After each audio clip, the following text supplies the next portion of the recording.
Ano to, dinuguan no? Oh, dinuguan din. Ayan, dinuguan. Requesting kasuki.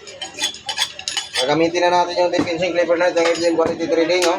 Ayan, no? Ganun siya katalas mga idol. At pag ito ang gamit ng mga idol, walang dikit-dikit, oh. So, Nag-vlog pa lang. walang dikit-dikit yan. Kaya naman ang ating mga customer ay tuwang tuwaga, mga idol. So, ganyan lang pandinuguan natin. At syempre, kakatin natin talaga ito ng, tingnan nyo naman sa taba mga idol, dumudulas lang, oh. Ayan, dulas na dulas, dulas na dulas. So,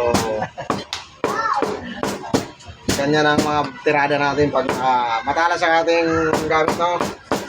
At syempre, Dickinson lang ang mayroon yan. At saka, makukuha nyo lang yan o mabibili nyo na lang sa FDM Quality Trading. Kaya sa mga gusto magabil dyan mga idol, no? PM nyo lang FDM Quality Trading. Ayan, no? Walang cut-cut yan mga idol. Live na live yung makikita yan. Live na live. O, ayan, no? Live na live yan. Kung ang iba, ini-edit ang kanilang mga video para bumilis. Ito, ayan, no? Hindi yan, no? O, hindi yan mga idol. Hindi yan edited, no? Hindi yan edited mga idol. At yan ang pandinuguan ni Bossing. Kaya na pinahiwa kasi gustong-gusto niya yung ano, cut natin, no, mga idol. At saka 1 kilong limpo pa mga idol. Di ano lang, dalawang slide. Dalawang slice.